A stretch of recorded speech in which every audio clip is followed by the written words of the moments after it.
Good morning. मी Manali. News 18 लोकमतमध्ये आपलं स्वागत. सकाळचे 8 वाजलेलेत. आपण पाहताय सकाळच्या बातम्या. सध्या सगळ्यांचंच लक्ष राज्यातल्या या राजकीय घडामोडींकडे आहे, कारण राजकीय घडामोडींना आता चांगलाच वेग आलाय. एकनाथ शिंदे एकामागोमाग एक धक्के शिवसेनेला आणि महाविकास आघाडीला देत आहेत. तर एकनाथ शिंदे यांनी आजच राज्यपाल भगतसिंग कोश्यारींकडे भेटीची वेळ देखील मागितली आणि त्यामुळेच एकनाथ शिंदे आज दुपारनंतर विशेष विमानानं मुंबईत येणार असल्याची माहिती मिळतेय. यावेळेस ते राज्यपालांची भेट घेतील आणि भाजपसोबत सत्ता स्थापनेचा दावा करणार असल्याची माहिती सूत्रांकडून मिळतेय. दरम्यान एकनाथ शिंदेंच्या समर्थक आमदारांची सकाळी 9:15च्या सुमारास एक महत्त्वाची बैठक होणार आहे आणि या बैठकीदरम्यान पुढची रणनीती ठरणार आहे.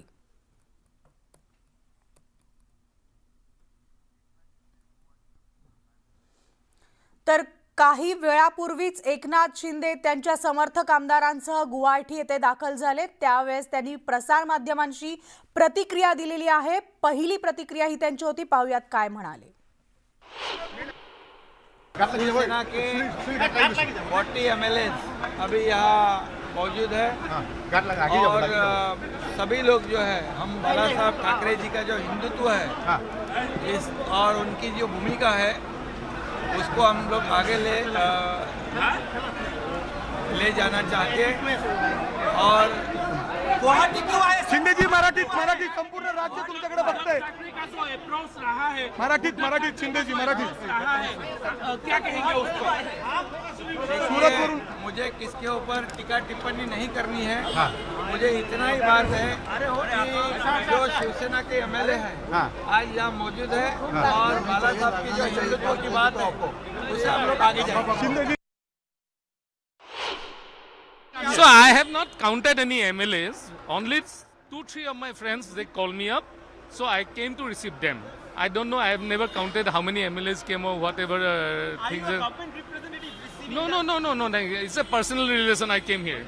On personal relation, I came here. what did they say? Did they say No, they said that they are coming to Assam. Yesterday night they said they are coming to Assam. So I came to receive them. what's their program now? See, they haven't said about any program. They have not disclosed about any program. I also don't know about any program. Just I came to receive them at the airport as a courtesy. So I received them. तर गुवाहाटीच्या भाजपच्या आमदारांना ही प्रतिक्रिया दिली होती की माझे काही आमदारांशी 2-3 आमदारांशी वैयक्तिक संबंध आहेत आणि त्यांना रिसीव्ह करण्यासाठी मी आलोय. तर आत्ताची सगळ्यात महत्त्वाची ब्रेकिंग बातमी ती म्हणजे शिवसेनेचे बंडखोर नेते एकनाथ शिंदे हे आता स्वतंत्र गट स्थापन करण्याची दाट शक्यता आहे. मविया सरकार अल्पमतात जाणार असून एकनाथ शिंदेंनी आपल्यासोबत 40 आमदार असल्याचा दावा केलेला आहे. तर शिंदे यांनी स्वतंत्र गटासाठी आवश्यक असलेली 37 ही संख्या पूर्ण केली असल्याचं सध्या चित्र आहे. त्यामुळे शिंदे यांच्या 37 आमदारांच्या गटाला स्वतंत्र गट म्हणून मान्यता मिळाल्यास सरकार थेट अल्पमतात जाण्याची शक्यता आहे. तर एका व्हिडिओमध्ये शिंदेंसोबत आमदार एका निवेदनावर स्वाक्षरी करत असल्याचे दिसते. आपल्याला ही जी दृश्य दिसत आहेत ही सुरत येथली दृश्य आहेत. सुरतमधल्या हॉटेलमधली दृश्य आहेत ज्या ठिकाणी हे सगळे आमदार गुवाहाटीला जाण्यापूर्वी वास्तव्यास होते. या ठिकाणी त्यांनी एकत्र येऊन एका कागदावर एका पत्रावर स्वाक्षरी केलेली आहे आणि आम्हाला मान्यता असल्याचं सुद्धा त्यांनी म्हटलंय. दरम्यान राज्याचे विरोधी पक्षनेते देवेंद्र फडणवीस हे मुंबईत दाखल झालेले आहेत. तर आज भाजप आमदारांना मुंबईत येण्याचे आदेश देण्यात असल्याची माहिती मिळते. त्यामुळेच राज्यात मोठ्या राजकीय घडामोडी घडणार हे मात्र निश्चित आहे. तर आता नेमकी शिवसेना कुणाची, शिवसेना कोलमडली का, या सगळ्या प्रश्नांची उत्तरं आज अपेक्षित आहेत. एकनाथ शिंदे स्वतंत्र गट स्थापणार असल्याचं सुद्धा सूत्रांकडनं कळतंय. त्यामुळे मविया सरकार हे अल्पमतात येणार असून मविया सरकारचं भवितव्य काय असणार याकडे आता सगळ्यांचं लक्ष लागलंय. तर आमचे प्रतिनिधी प्रशांत लीला रामदास आपल्यासोबत आहेत.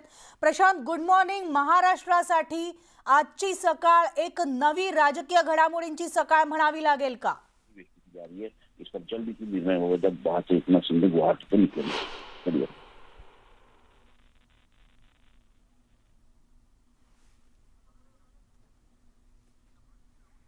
प्रशांत, माझा आवाज पोहोचतोय तुमच्यापर्यंत?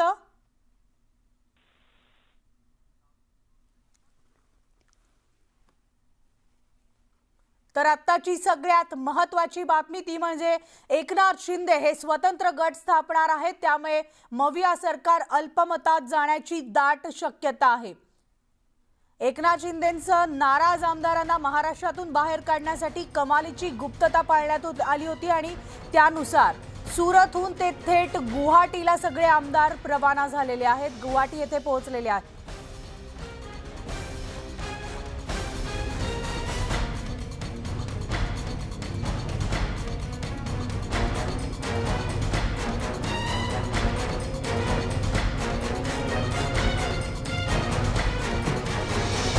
तर आज मुंबईमध्ये देखील अनेक राजकीय घडामोडी पाहायला मिळणार आहेत. संपूर्ण राज्याचं लक्ष आज या राजकीय घडामोडींकडे लागलेलं आहे आणि त्याचे सविस्तर अपडेट्स आपण आमच्या प्रतिनिधींकडून घेणार आहोत.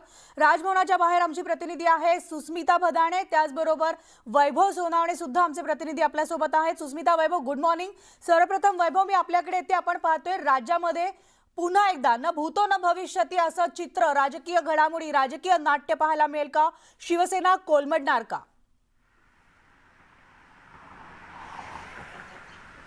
मनाली, या सगळ्या शक्यता ज्या आहेत त्या धुसर जरी असल्या तरी त्या होण्याची दाट शक्यता आहे. याचं कारण असं आहे, एकनाथ शिंदे यांनी दावा केला आहे साधारणपणे 35पेक्षा जास्त आमदार हे सेनेचे त्यांच्यासोबत आहेत आणि 5 अपक्ष त्यांच्यासोबत आहेत. असे एकूण 40 आमदार त्यांच्यासोबत आहेत आणि जर त्यांनी हे पत्र जे आहे ते राज्यपालांकडे दिले आणि राज्यपालांनी ते मान्य केलं, यामध्ये एक तांत्रिक अडचण जी आहे ती एवढीच आहे की अजूनपर्यंत रेकॉर्डवरती, विधानमंडळाच्या रेकॉर्डवरती एकनाथ शिंदे जे शिवसेनेचे गटनेते होते त्याच्याऐवजी काल शिवसेनेनं अजय चौधरी यांची गटनेतेपदी निवड केली.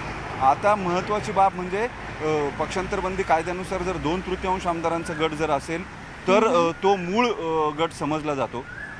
त्यामुळे या सगळ्या परिस्थितीमध्ये शिवसेना म्हणून की शिंदे गट म्हणून एकनाथ शिंदे हे राज्यपालांना निवेदन देतात किंवा पत्र देतात किंवा सरकारचा पाठिंबा काढून घेत असल्याचं सांगतात, हे पाहणं महत्त्वाचं ठरणार आहे. काही तांत्रिक अडचणी याच्यामध्ये जरी असल्या तरी एकूण ज्या पद्धतीनं एकनाथ शिंदे यांना भाजपकडून ताकद दिली जाते किंवा सगळा लॉजिस्टिक सपोर्ट दिला जातो आहे, त्यानुसार राज्यपाल काय करतील हे सांगण्याची काही वेगळी आवश्यकता नाही आहे.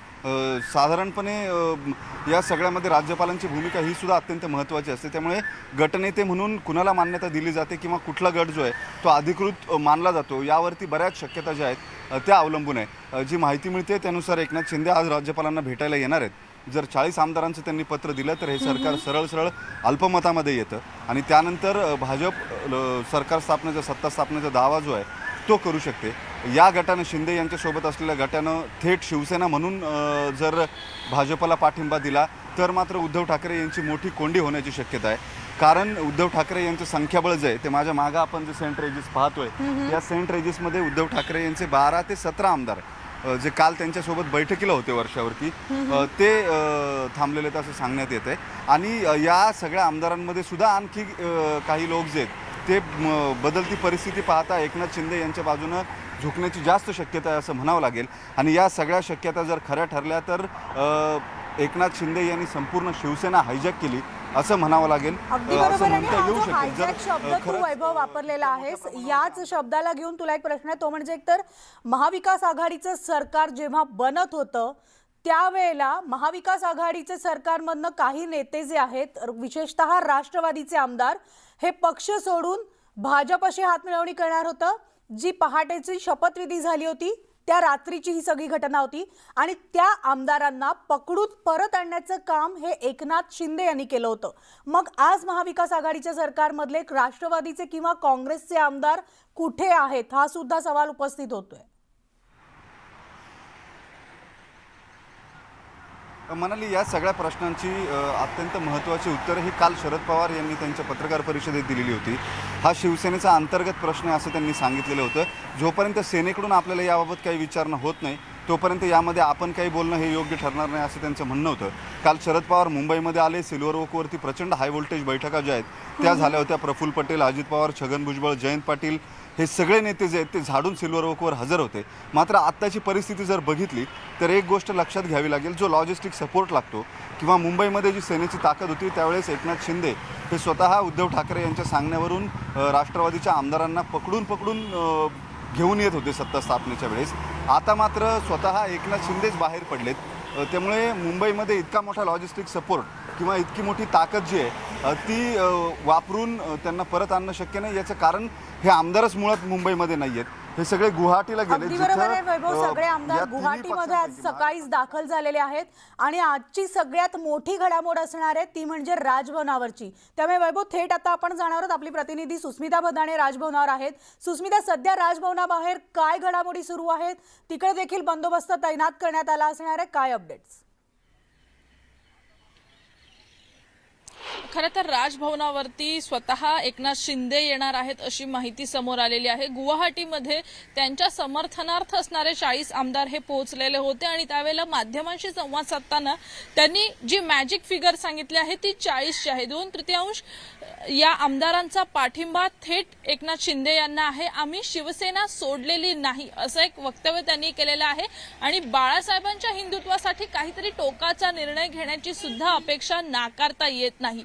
आज 2 महत्वाच्या घटना होणार आहेत. एक म्हणजे राजभवनावरती एका प्रायव्हेट जेट प्लेनने स्वतः एकनाथ शिंदे हे मुंबईत येतील आणि त्यानंतर ते राजभवनावरती येऊन राज्यपालांची भेट घेणार आहेत. तर दुसरी महत्वाची घटना म्हणजे मंत्रिमंडळाची बैठक काल मुख्यमंत्र्यांनी बोलावलेली होती, ज्यामध्ये सर्व महाविकास आघाडीचे कॅबिनेट मंत्री उपस्थित असणार आहे. परंतु ज्या पद्धतीचा राजकीय भूकंप कालपासून सुरू झालेला आहे तो बघता स्वतः एकनाथ शिंदे असतील आणि इतर शिवसेनेचे नेते मंडळी हे सुद्धा उपस्थित नसणार आहेत. त्यामुळे आजच्या बैठकीमध्ये सुद्धा काही महत्वाचे निर्णय होणं अपेक्षित आहे. गुवाहाटीमध्ये ज्या वेळेला हे सर्व आमदार येऊन पोहोचले त्यावेळेच्या घटनाक्रम बघता मोठी सिक्युरिटी ही सेंट रेगिस या गुवाहाटीतल्या तिथल्या हॉटेलच्या बाहेर आहे आणि काही महत्वाचे नेते हे सेंट रेगिसमध्ये मुंबईत आहेत. त्यामुळे या दोन्ही ठिकाणी शिवसेना एकत्रितपणे दुभागलेली आहे का असं बघण्याचं चित्र सध्या पाहायला मिळतंय. एक गट आहे जो उद्धव ठाकरे यांच्या समर्थनार्थ आहे, तर सगळ्यात मोठा म्हणजे 40 आमदारांचा गट माझ्यासोबत असल्याचा दावा हा थेटपणे एकनाथ शिंदे यांनी केलेला आहे. त्यामुळे राजभवनावरती आल्यानंतर त्यांना भाजपचं समर्थन तर आहेच. आणि राजभवनावर आल्यावर नेमकं आता काय घडामोडी घडणार आहेत, राज्यपालांकडून सुद्धा यावर काय प्रतिक्रिया येते, या सगळ्या घडामोडींकडे आपलं लक्ष असणार आहे. वैभव आणि सुस्मिता, धन्यवाद या सविस्तर माहितीसाठी. तर एकनाथ शिंदेंसह त्या नाराज आमदारांना महाराष्ट्रातून बाहेर काढण्यासाठी कमालीची गुप्तता पाळण्यात आली होती आणि हाच प्लॅन कशा प्रकारे आखण्यात आला यावर ग्राफिक्सच्या माध्यमातून एक नजर टाकूयात. तर अस्वस्थ एकनाथ शिंदेंसोबत भाजपची आधीपासून छुपी चर्चा होती. देवेंद्र फडणवीस वगळता इतर कुणालाही माहिती नव्हती. अमित शहा यांनी योजनेला अंतिम स्वरूप दिलं. विधान परिषद निवडणुकीमध्ये उद्धव ठाकरेंकडून शिवसेना आमदारांच्या मतदानाचं संचालन झालं, मात्र एकनाथ शिंदे तिथं उपस्थित नव्हते. मतदानानंतर मुख्यमंत्री ठाकरे विधिमंडळातून निघाले. त्याच वेळेस नाराज शिवसेना आमदारांचा पहिला गट सुरतकडे रवाना झाला. ही वेळ होती संध्याकाळची. विधान परिषद निवडणुकीसाठी शिवसेना आमदार बॅगेसह दाखल झाले आणि त्या बॅगा परत सुरतला जाण्यासाठी वेगळ्या गाडीत ठेवण्यात आल्या. विधान परिषदेचे निकाल जाहीर होईपर्यंत शिंदे विधिमंडळातच होते. निकालानंतर एकनाथ शिंदे ठाण्याकडे निघाले. भोजनानंतर एकनाथ शिंदे 11 आमदारांसह सुरतच्या दिशेनं निघाले आणि महाराष्ट्राची सीमा ओलांडेपर्यंत पोलीस संरक्षण हे त्यांच्या सोबत होतं. सोमवारी मध्यरात्री वर्षावर मतफुटीबाबत शिवसेनेची बैठक पार पडली. या बैठकीला शिंदे आणि इतर आमदार गैरहजर होते. संपर्क साधण्याचा प्रयत्न केल्यावर एकनाथ शिंदे नॉट रिचेबल आले. शोधाशोध सुरू झाली. दगाफटका झाल्याचा शिवसेनेला संशय आला. पहाटे 2 नंतर शिंदे सहकाऱ्यांसह महाराष्ट्राबाहेर गेल्याचं स्पष्ट झालं. देवेंद्र फडणवीस विजयोत्सव साजरा करत सागर बंगल्यावर पोहोचले, तर मध्यरात्रीनंतर फडणवीस नाशिकसाठी रवाना झाल्याचंही सांगण्यात आलं. प्रत्यक्षात फडणवीस नाशिकऐवजी विमानतळाकडे जाऊन थेट दिल्लीत दाखल झाले. भाजपमधील सहकाऱ्यांनाही या योजनेची कल्पना नव्हती.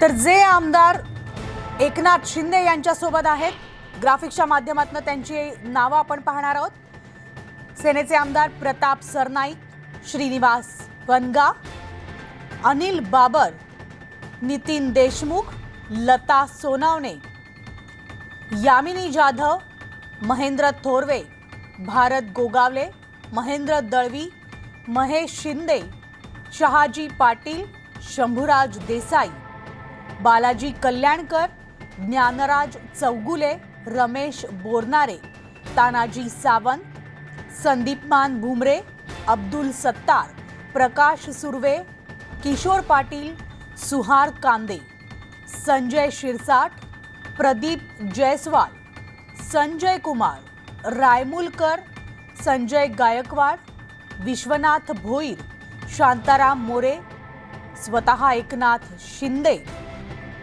चिमणराव पाटील, प्रकाश आबिटकर, नरेंद्र बोंडेकर आणि बालाजी किणीकर ही आहे आजची शिंदे सेना।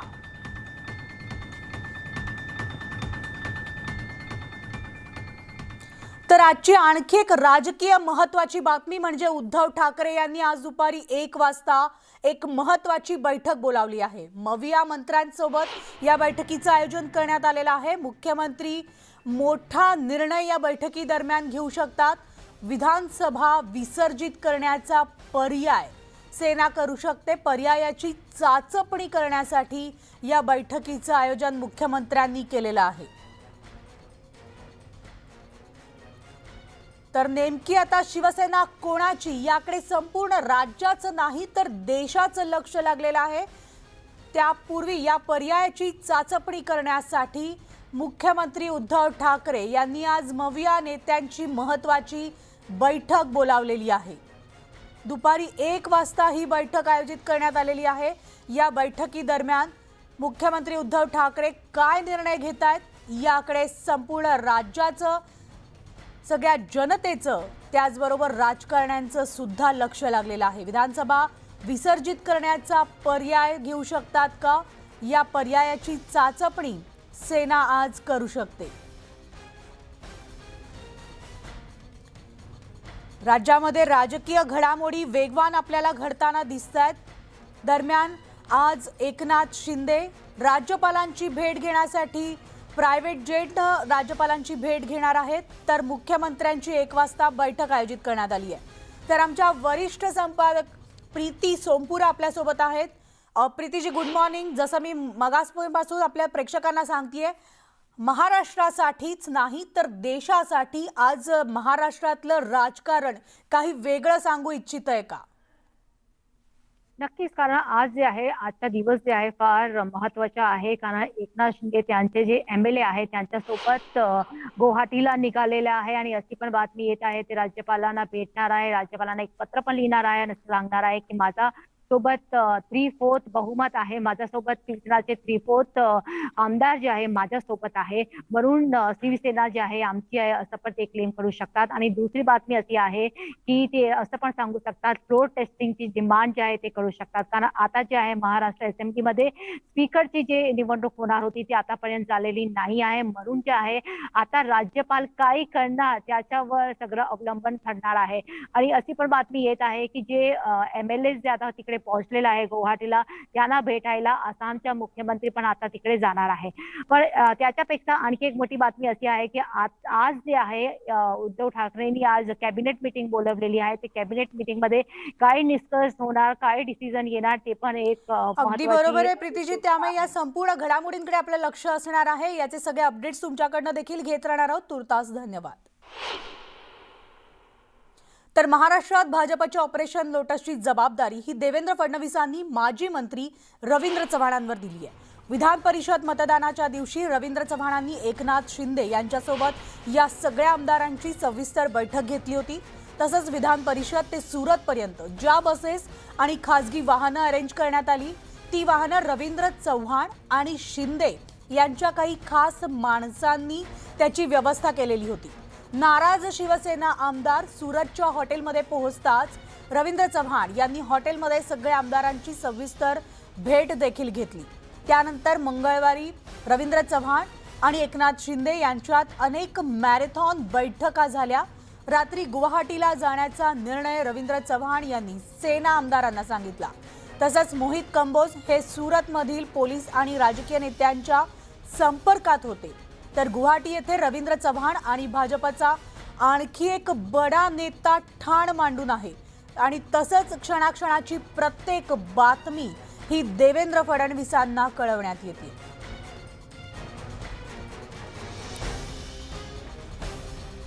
आणि याविषयी आपण सविस्तर अपडेट जाणून घेऊयात. आमचे प्रतिनिधी अजित मांढरे आपल्यासोबत आहेत. अजित, आपण पाहतोय खरं तर गेल्या काही दिवसांपासून राज्यामध्ये ईडीचा ससेमिरा चालू होता. त्यात आता राजकीय नाट्य घडतंय. रवींद्र चव्हाणांवर या लोटस ऑपरेशनची जबाबदारी, त्याचे प्रत्येक अपडेट्स देवेंद्र फडणवीसांना आणि सेनेमध्ये सुरू असलेली खलबत, काय सगळं राजकारण आपल्याला पाहायला मिळतंय, काय प्रतिक्रिया उमटतात सध्या? खर तर हा आजचा दिवस जो आहे हा सगळा प्रकार कधीच घडला नसता असं या भाजपच्या नेत्यांचं म्हणणं आहे. कारण का सुरुवातीपासूनच ज्या पद्धतीनं सेना आणि भाजप यांची बोलणी झाली होती त्या सगळ्या अटींवरती किंवा सामंजस्याने सगळं नीट केलं असं तरी झालं नसतं. पण वारंवार ज्या पद्धतीनं भाजपला सत्तेबाहेर ठेवल्यानंतर जी वक्तव्य केली जातात होती किंवा पार्टीचा जो शपथविधी होता यावरून जी टीका केली जात होती ती लक्षात घेता ऑपरेशन लोटस जे आहे हे कुठल्या परिस्थितीमध्ये यशस्वी करायचं हे देवेंद्र फडणवीस यांनी निश्चित केलं होतं. त्याचाच भाग म्हणून आपल्याला माहिती की पहाटेचा एक शपथविधी झाला होता. यानंतर ते सरकार जे आहे ते 72 तासामध्ये कोसळलं. पण पुढे जाऊन ही संपूर्ण जबाबदारी जी आहे ती पुन्हा चूक अशी होऊ नये याकरता एक विशिष्ट टीम तयार केली गेली आणि काय कशा पद्धतीने आमदार नाराज आहेत, काय त्यांचं म्हणणं आहे, त्यांना काय नेमकं पाहिजे आहे, या सगळ्या गोष्टींची सविस्तर चर्चा केली गेली. प्रत्येक व्यक्ती, प्रत्येक आमदारासोबत देवेंद्र फडणवीस यांनी स्वतंत्र चर्चा केलेली आहे, स्वतंत्र त्यांचं बोलणं झालेलं आहे. आणि याच पार्श्वभूमीवरती काल दिवसभर जे नाट्य घडलं किंवा राज्यसभा निवडणूक असेल, विधान परिषद निवडणूक असेल, या दोन ठिकाणी जे आमदार फुटले हे आधीपासूनच देवेंद्र फडणवीस किंवा भाजपच्या अनेक नेत्यांच्या संपर्कामध्ये होते आणि त्यांच्या सगळ्या त्यांच्या जीवावरच किंवा त्यांच्या म्हणण्यावरच वारंवार भाजपच्या लोकांकडे वक्तव्य केली जात होती. आपल्याला माहिती आहे की दर 2 महिन्यांनी किंवा 1 महिन्याने भाजपचे नेते वक्तव्य करायचे की थोडे दिवस थांबा, 24 तासांवर सरकार बदलणार आहे. तर हाच तो भाग होता आणि याच्याच पद्धतीचे ऑपरेशन लोटत होतं. पण त्याला जवळपास 2.5 वर्ष लागली आणि आता सुरत इथं जे शिवसेनेचे आमदार आहेत, एकनाथ शिंदे आहेत, या सर्व आमदारांना घेऊन तिथली जबाबदारी सर्व जी आहे ती देवेंद्र फडणवीस यांनी रवींद्र चव्हाण हे डोंबिवलीचे आमदार आहेत, माजी राज्यमंत्री आहेत, माजी रायगड जिल्ह्याचे पालकमंत्री आहेत, हे यांच्यावरती संपूर्ण जबाबदारी दिली होती. आणि ही जबाबदारी पार पडण्याआधी म्हणजे विधान परिषदेच्या निवडणुकी आधीच रवींद्र चव्हाण आहेत आणि भारतीय जनता पक्षाचे आणखी 2 नेते आहेत, हे त्यांच्या जवळपास 200 ते 500 कार्यकर्त्यांसह त्या सुरतचे जे हॉटेल आहे ली मेरिडियन ह्याच्या आजूबाजूला सगळे होते. आणि रवींद्र चव्हाण हे एकमेव असे भाजपचे नेते होते जे या हॉटेलमध्ये म्हणजे ज्या ली मेरिडियन हॉटेलमध्ये सुरुवातीपासून आहेत तिथे आमदारांना आणलं गेलं. म्हणजे मुंबई ते सुरतचा प्रवास जो आहे, गाड्यांची अदलाबदल जी आहे हे सगळं करण्याची जबाबदारी जी आहे ती रवींद्र चव्हाण यांच्यावरती होती. आणि त्यांनी तिथे आमदारांना आणल्यानंतर आधी आमदारांची बैठक जी आहे ती रवींद्र चव्हाण यांनी घेतली असं कळतंय. वारंवार ते संपर्कामध्ये होते एकनाथ शिंदे यांनी. अगदी बरोबर. आणि त्यानुसारच या लोटस प्लॅनचं खरं तर आयोजन करण्यात आलेलं होतं. अजित, या सगळ्या घडामोडींवर आपलं लक्ष असणार आहे. अपडेट्स घेत राहणार आहोत. तुर्तास धन्यवाद. तर नाराज शिवसेना आमदार एकनाथ शिंदेंच्या नेतृत्वाखाली गुवाहाटीमध्ये दाखल झालेले असून यावेळेस आसामच्या गुवाहाटी विमानतळावर मोठा पोलीस बंदोबस्त तैनात ठेवण्यात आला होता. तर भाजपचे खासदार देखील या आमदारांच्या स्वागतासाठी विमानतळावर हजर होते. गुवाहाटी विमानतळाबाहेरून त्यांना कडेकोट सुरक्षा व्यवस्थेत हॉटेलमध्ये नेण्यात आले. यावेळेस मोठा पोलीस बंदोबस्त आणि भाजप कार्यकर्त्यांचा ताफा या आमदारांच्या गाड्यांसोबत हॉटेलपर्यंत गेला.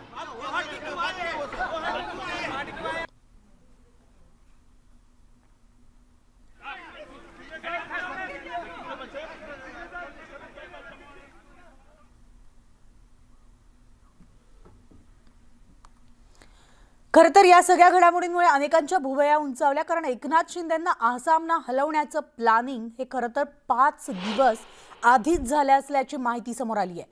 नाराज एकनाथ शिंदे आणि त्यांचे समर्थक आमदारांची व्यवस्था 4 दिवस आधीच आसाममध्ये करण्यात आली. मुंबईहून गुवाहाटीमधल्या रॅडिसन आणि किरणश्री ग्रँड हॉटेलमध्ये 50 रूम बुक करण्यात आल्या होत्या. लग्नाचं कारण देत या सगळ्या रूम बुक करण्यात आल्या. अखेरीस जेव्हा नाराज शिवसेना आमदार गुवाहाटीत दाखल झाले तेव्हा त्यांची या लग्नासाठी बुक केलेल्या 50 रूम्समध्ये व्यवस्था करण्यात आली.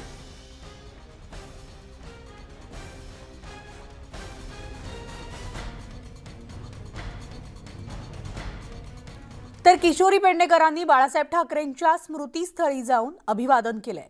यावेळेस त्यांना अश्रू अनावर झाले. शिंदेंनी भाजपच्या आमिषाला बळी न पडता हात जोडून विनंती करते की त्यांनी परत यावं, अशी आर्त हाक किशोरी पेडणेकरांनी शिंदेंना दिली आहे. सेनेनं हिंदुत्व कधीही सोडलं नाही, मात्र आता त्यांनी भाजपसोबत जाण्याची चर्चा करू नये, असंही पेडणेकर म्हणाल्या.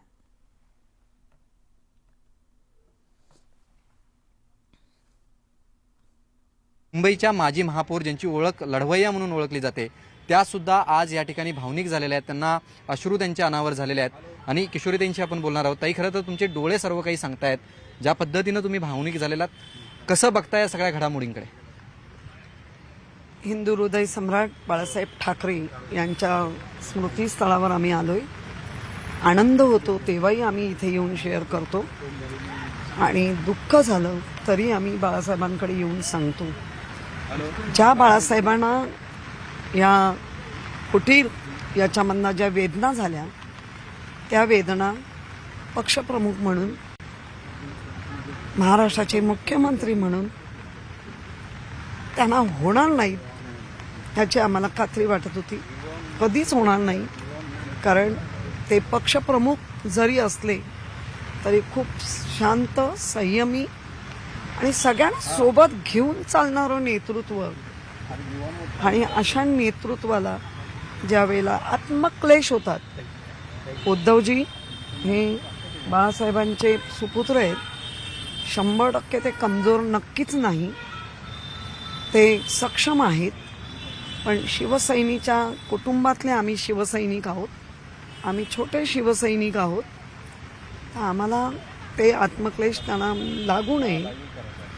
आणि जे मनसुबे घेऊन या पूर्ण महाराष्ट्रामध्ये बाय हुक बाय क्रूक सत्ता मिळवणारं अशा पद्धतीने भारतीय जनता पार्टी जी उतरली आहे त्याला एकनाथ शिंदेसारखे निष्ठावंत शिवसैनिक बळी पडू नये, त्यांच्याकडनं अशी कधीही मोठी चूक होऊ नये असं एक छोटी बहीण म्हणून आम्हाला सगळ्यांना वाटतं. आणि यानंतर बुलेटिनमध्ये एक छोटासा ब्रेक घेऊन लगेचच परततोय आणखी काही महत्त्वाच्या ब्रेकिंग बातम्यांचं. तेव्हा पाहत राहा न्यूज 18 लोकमत.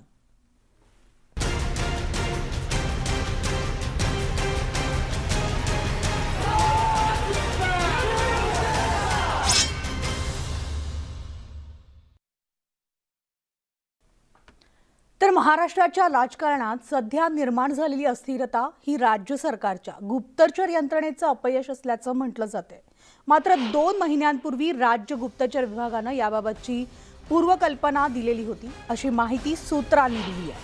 8 ते 10 आमदार विरोधी पक्षाच्या नेत्यांच्या संपर्कात असल्याची माहिती SIDनं दिलेली होती. मात्र या माहितीकडे सरकारकडून गांभीर्यानं लक्ष दिलं गेलं नसल्याचं एकनाथ शिंदेंच्या नाराजी नाट्यावरून दिसून येते.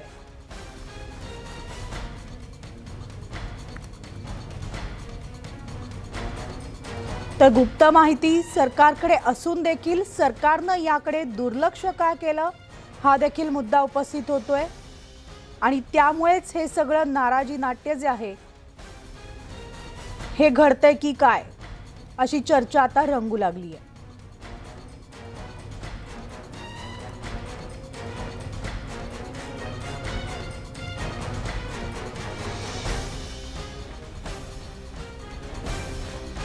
तर नाराज शिवसेना आमदार एकनाथ शिंदेंच्या नेतृत्वाखाली गुवाहाटीमध्ये दाखल झाले असून आसामच्या गुवाहाटी विमानतळावर मोठा पोलीस बंदोबस्त या दरम्यान तैनात ठेवण्यात आला होता.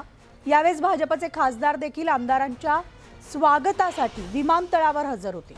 गुवाहाटी विमानतळाबाहेरून त्यांना कडेकोट सुरक्षा व्यवस्थेत हॉटेलपर्यंत नेण्यात आलं. यावेळेस मोठा पोलीस बंदोबस्त आणि भाजप कार्यकर्त्यांचा ताफा या आमदारांच्या गाड्यांसोबत हॉटेलपर्यंत गेला होता.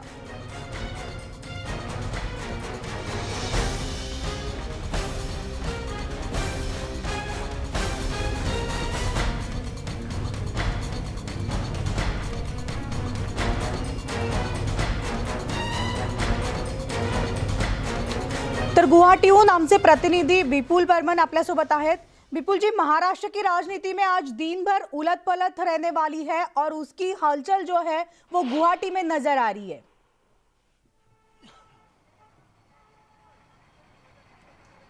देखिए अभी गुवाहाटी, मेरा पीछे में जो ये रेडिसन ब्लू होटल है, हम लोग का सीनियर कैमरा पर्सन संजय बोरा उसने दिखा रहा है कि यही है रेडिसन ब्लू। इधर में जो सिक्योरिटी पर्सन है वो इसमें इंतज़ाम किया है, सिक्योरिटी पर्सन। और अभी थोड़ा देर पहले ये होटल में अभी जो हम लोग का असम का parliament affairs minister, water resource minister है वो पीयूष हाजोरिका, वो अंदर में है अभी। और आपका टूरिज्म मिनिस्टर भी जयंत मल्ल बरुआ, वो भी अंदर में है।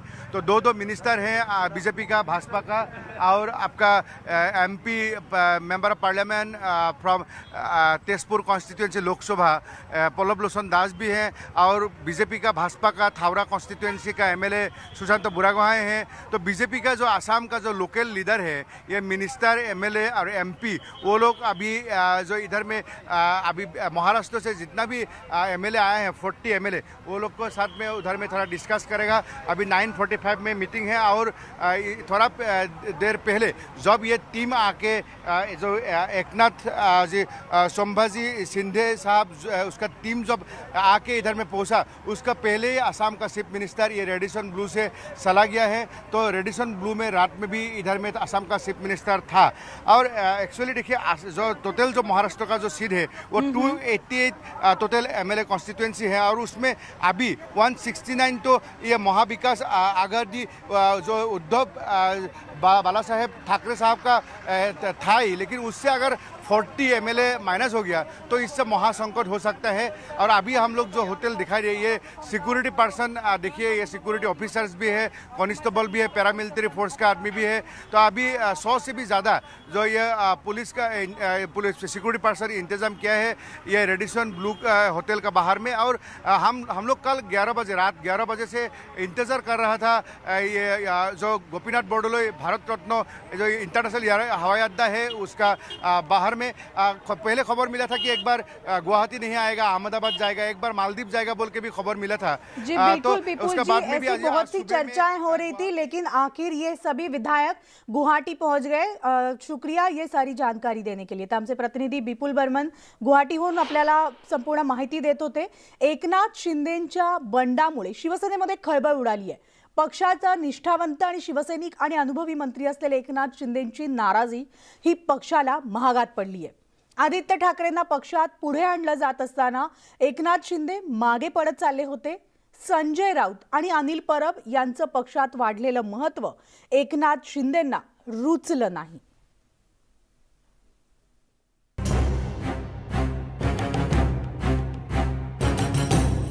ठाण्यामध्ये शिवसेनेचा गड अधिक मजबूत करण्याचं काम एकनाथ शिंदे यांनी केलं।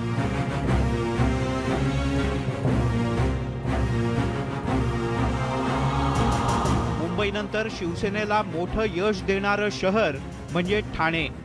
ठाणे म्हणजे शिवसेना, आणि त्यामुळे शिवसेना प्रमुख बाळासाहेब ठाकरे यांच्यासाठी सुद्धा ठाण्यातली शिवसेना कायमच जिव्हाळ्याचा विषय राहिलाय। धर्मवीर आनंद दिघे यांच्या निधनानंतर ठाणे शहर आणि जिल्ह्यात एकनाथ शिंदे यांनी शिवसेनेचा गड ढासळू दिला नाही। महापालिका आणि जिल्हा परिषदेवर पक्षाचं वर्चस्व कायम ठेवलं। 2019 मध्ये विधानसभेच्या निवडणुकीनंतर उद्धव ठाकरे यांनी शिवसेनेला 2.5 वर्षांसाठी मुख्यमंत्रीपद देण्याची मागणी केली होती। शिवसैनिकाला मुख्यमंत्री करणार असल्याचं उद्धव ठाकरे यांनी सांगितलं, आणि त्यामुळेच एकनाथ शिंदे मुख्यमंत्री होणार अशी चर्चा राज्यभर सुरू झाली। उद्धव बाळासाहेब ठाकरे ईश्वर साक्ष शपथ घेतो की। पण ऐन वेळेला उद्धव ठाकरे मुख्यमंत्री झाले आणि एकनाथ शिंदे यांच्याकडे सार्वजनिक बांधकाम आणि MMRDA ही खाती देण्यात आली, आणि यामुळेच एकनाथ शिंदे यांच्या नाराजीचा पाया रचला गेला असं बोललं जातं। उद्धव ठाकरे असं म्हणाले होते की शिवसैनिकाला पालखीत बसवणार, परंतु प्रत्यक्षात एकनाथ शिंदेंना मुख्यमंत्री न करता उद्धव ठाकरे स्वतः मुख्यमंत्री झाले आणि एकनाथ शिंदेंकडे दुर्लक्ष करण्यात आलं, त्यांची उपेक्षा करण्यात आली। हे त्यांच्या नाराजीचं प्रमुख कारण असावं असं मला वाटतं। एकनाथ शिंदे यांच्याकडे शिवसेनेचं विधिमंडळाचं गटनेतेपद आहे, मात्र असं असतानाही परिवहन मंत्री अनिल परब सर्व आमदारांचं नेतृत्व करत होते। त्यामुळे एकनाथ शिंदे यांचा स्वाभिमान दुखावला गेला. तर दुसरीकडे पक्षात सुरू असलेला आदित्योदय एकनाथ शिंदे यांना मानवणारा नव्हता. पक्षासाठी अनेक वर्ष काम केलेलं असताना, मोठा अनुभव बरोबर असताना आदित्य ठाकरे यांचं नेतृत्व पक्षात मोठं केलं जात होतं. इतकंच नव्हे तर आदित्य ठाकरे यांच्या अयोध्या दौऱ्याच्या नियोजनाची जबाबदारी सुद्धा एकनाथ शिंदे यांच्याचवर सोपवण्यात आली. एका बड्या नेत्याचा हा एक प्रकारे अपमानच होता. दुसरीकडे पक्षाची भूमिका माध्यमांसमोर मांडण्याचं काम फक्त संजय राऊत आणि अनिल परब हेच दोन नेते करत होते. त्यामुळे पक्षासाठी ग्राउंड लेवलवर काम करणाऱ्या एकनाथ शिंदे यांची घुसमट सुरू होती. संजय राऊत आणि अनिल परब हे दोन्ही नेते पक्षाचा चेहरा झाले, तर आदित्य ठाकरे यांचं नेतृत्व पद्धतशीरपणे पुढे करण्यात आलं होतं. आणि यामुळेच नाराज झालेल्या एकनाथ शिंदे यांनी बंडाचा झेंडा हाती घेतला. Bureau report, news 18 Lokmat. तर एकनाथ शिंदेंच्या बंडामुळेच शिवसेनेमध्ये भूकंप आलाय. शिवसेना प्रमुख बाळासाहेब ठाकरेंची पोलादी पकड असलेल्या शिवसेनेत पक्षनिष्ठेला मोठं महत्त्व दिलं जातं, तर गद्दारांना शिवसेना स्टाईलनं धडाही शिकवला जातो. मात्र असं असलं तरी देखील शिवसेनेत आत्तापर्यंत अनेक बड्या नेत्यांनी बंड केलंय.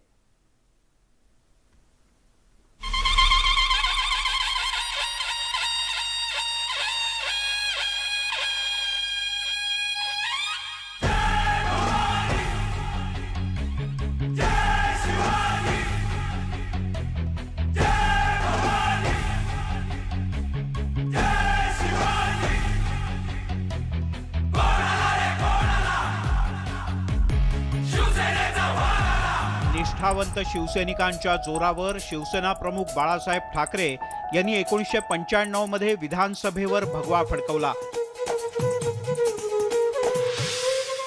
त्यामुळे शिवसेनेत पक्षनिष्ठेला अनन्यसाधारण महत्त्व दिलं जातं. मात्र असं असलं तरी अनेक बड्या नेत्यांनी आजपर्यंत शिवसेनेत बंड केलाय. 1991 साली छगन भुजबळ यांनी शिवसेनेला सगळ्यात आधी जय महाराष्ट्र केला होता.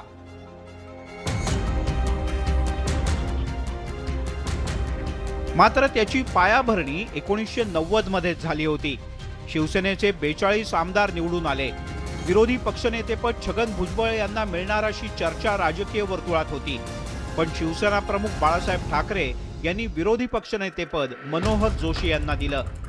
भुजबळ यांच्यासाठी हा धक्का होता. मात्र मंडल आयोगाच्या मुद्द्यावर शिवसेना प्रमुख बाळासाहेब ठाकरे यांच्यासोबत झालेल्या मतभेदानंतर छगन भुजबळ यांनी काँग्रेसमध्ये जायचं ठरवलं. भुजबळ यांनी शिवसेनेला केलेला जय महाराष्ट्र शिवसेनेसाठी त्यावेळेला सगळ्यात मोठा धक्का होता. पण या धक्क्यातून सावरत शिवसेना प्रमुखांनी 1995 मध्ये युतीची सत्ता आणली. युतीची सत्ता गेल्यानंतर 1999 मध्ये नवी मुंबईतले बडे नेते गणेश नाईक यांनी राष्ट्रवादी काँग्रेसमध्ये प्रवेश केला. आता याच्या पुढे भविष्यामध्ये शिवसेना एकटी महाराष्ट्रावरती भगवा फडकवेल. पुढे 2002 पासून शिवसेनेची सगळी सूत्र उद्धव ठाकरे यांच्या हाती गेली. त्यामुळे शिवसेनेत नवा संघर्ष सुरू झाला.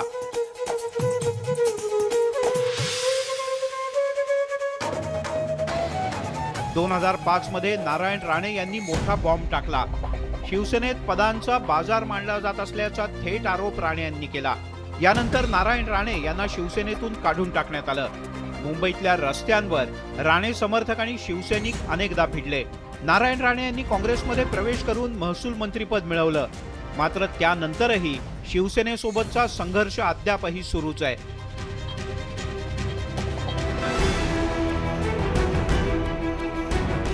आतापर्यंत पक्षातील बड्या नेत्यांनी बंड केलं होतं. पण राज ठाकरे यांच्या रूपानं ठाकरे कुटुंबातील व्यक्तीनं शिवसेना सोडणं हा पक्षासाठी सगळ्यात मोठा धक्का होता. राज आणि उद्धव ठाकरे यांच्यातही मतभेद होते. शिवसेनेच्या निर्णय प्रक्रियेत राज ठाकरे यांना स्थान मिळत नव्हतं. त्यामुळे प्रचंड अस्वस्थ झालेल्या राज यांनी माझ्या विठ्ठलाला बडव्यांनी घेरलंय असं सूचक वक्तव्य करत शिवसेनेला जय महाराष्ट्र केला. शिवसेनेच्या आतापर्यंतच्या वाटचालीतलं हे सगळ्यात मोठं बंड होतं. हे बंड काही प्रमाणात पक्षाला बॅकफूटवर नेणारं ठरलं. मात्र या सर्व बंडातून शिवसेना काय धडा घेते हा सगळ्यात मोठा प्रश्न आहे. Bureau report, news 18 Lokmat.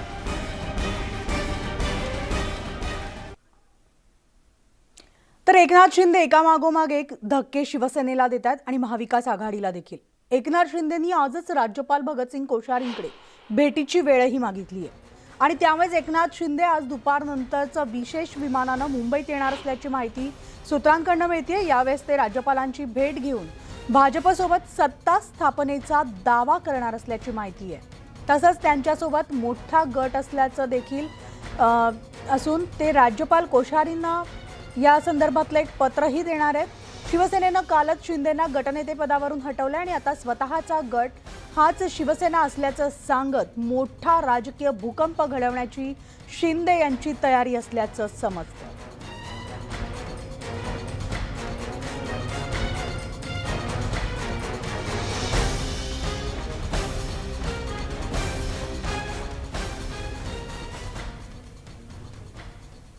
तर या सगळ्या राजकीय घडामोडींकडे आपलं लक्ष असणार आहे. न्यूज 18 लोकमतवर याचे सगळे अपडेट्स तुम्हाला वेळोवेळी आम्ही देत राहणार आहोत. मात्र बुलेटिनमध्ये आता वेळ झाली आज इथेच थांबण्याची. ताज्या बातम्यांसाठी तुम्ही पाहत राहा न्यूज 18 लोकमत.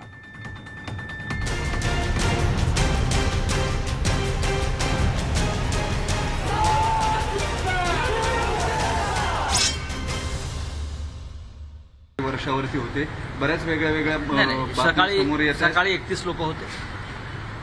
जो 2/3 नियम आहे किंवा पक्षांतर बंदी कायदा लागू बघा, होऊन तो जाईल, आता तो पुढला प्रश्न आहे. तो पुढला विचार. या निमित्तानं आणखी एक चर्चा समोर येते किंवा जे लोक तुमच्या विरोधामध्ये होते, साधारण महाविकास आघाडीमध्ये तुमची जी भूमिका होती मोठी तयार करण्यात, ती लोक आता बोलताना दिसत आहेत की उद्धव ठाकरेंच्या भोवती जे दरबारी राजकारण चालतं त्याने पण या 2.5 वर्षीय सत्तेचा मली दाखला मोठ्या प्रमाणात तेच हे बोलत आहेत. डॉक्टर ये बताइए कि जो नार्वेकर गए थे और रविंद्र फाटक गए थे, हमारे लोग वहाँ गए थे तो एकनाथ शिंदे जी से बातचीत हो गई. एकनाथ शिंदे हमारे बहुत पुराने साथी हैं. एक अच्छा रिश्ता हमेशा हमारे दोनों का रहा है. उनकी कुछ बातें हैं, जो बातें मिलिंद नार्वेकर और रवि फाटक आकर उद्धव जी से बात करेंगे. बीजेपी के साथ सरकार बनानी चाहिए, त्यांचं माझं बोलणं झालेलं आहे, बोलणं सुरू आहे. बीजेपी के साथ सरकार बनानी चाहिए ऐसी बातें सामने आ रही कि उनकी. देखिए, बीजेपी के साथ हमने क्यों छोड़ी सबको मालूम है. एकनाथ शिंदे भी उनमें एक विटनेस है. उसमें क्या है. ठीक आहे, आम्ही कोणत्याही परिस्थितीला सामोरे जायला तयार आहोत. आम्ही लढणारे लोक आहोत आणि आम्ही लढत राहू. शरद सर, बैठक होने वाली है सर. संजय राऊत यांनी माध्यमांशी बोलताना स्पष्ट केलेलं आहे की आमचं एकनाथ शिंदेंची बोलणं सुरू आहे, त्यांची नाराजी दूर करू. ते आमचे जुने साथीदार आहेत आणि यापूर्वी महाविकास आघाडी का स्थापन झाली, ती स्थापन करण्यापाठीमागे नेमकी काय कारणं होती, या सगळ्या घडामोडींना खुद्द एकनाथ शिंदे देखील साक्षीदार असल्याचं त्यांनी म्हटलेलं आहे. त्याच्यामुळे हे सगळं म्हणत असताना आम्ही कोणत्याही परिस्थितीला सामोरं जाण्यासाठी तयार असल्याचं देखील सांगायला संजय राऊत विसरले नाही आहेत. लवकरच नाराजी दूर होणार असल्याचं त्यांनी म्हटलं. याचाच अर्थ एकनाथ शिंदे हे कमालीचे नाराज आहेत आणि त्या सगळ्या याच्यातनं म्हणजे जी काय आत्तापर्यंत सेनेमध्ये धुसफूस झाली असेल किंवा त्यांचं ऐकून घेण्यात आलं नसेल किंवा केलेल्या कामाचं श्रेय नेतृत्वाने त्या व्यक्तीला देणं आवश्यक असतं आणि त्या वेळी ते आवश्यक असतं. पण जर ते झालेलं नसेल तर या सगळ्या याच्यातनं हा सगळा असंतोष निर्माण होत गेला आणि त्याचा परिणाम आपण बघतोय की थेट राज्यसभेच्या निवडणुकीनंतर अयोध्येचा दौरा, विधान परिषद निवडणूक, तोपर्यंत एकनाथ शिंदे हे सगळ्या व्यासपीठांवरती आणि शिवाय आपल्या उमेदवारासाठी मोर्चे बांधणी करताना दिसले. पण असं एकदम काय झालं, जेव्हा हा प्रश्न उपस्थित केला जातो तर असं एकदम हे झालेलं नाहीये. तर अर्थात त्याच्या पाठीमागे मोठी पार्श्वभूमी असावी. बऱ्याच दिवसापासून हे साचत गेलं आणि त्यानंतर हा सगळा असंतोषाचा प्रकार जो आहे किंवा नाराजीचा प्रकार जो आहे तो समोर आल्याचं आपण बघतोय. केवळ हिंदुत्वाचाच मुद्दा या पाठीमागे असावा का, हा देखील एक प्रश्न जो आहे तो विचारण्यासारखा आहे. यामध्ये सेनेमध्येच काही निर्णय घेत असताना किंवा काही गोष्टींबद्दल आघाडी निर्माण करत असताना खुद्द एकनाथ शिंदेंना किंवा त्यांच्या गटाला लक्षात घेण्यात आलेलं होतं का, हा देखील एक मुद्दा जो आहे तो ओघाने उपस्थित होतो. त्यामुळे या सगळ्या प्रश्नांची उत्तरं शोधणं आवश्यक आहे. पण तुर्तास तरी एकनाथ शिंदेंनी हिंदुत्वाचा मुद्दा पुढे करत आपण जोपर्यंत भाजपबरोबर सरकार स्थापन होत नाही तोपर्यंत आपण परत येणार नसल्याचं त्यांनी स्पष्ट केलंय.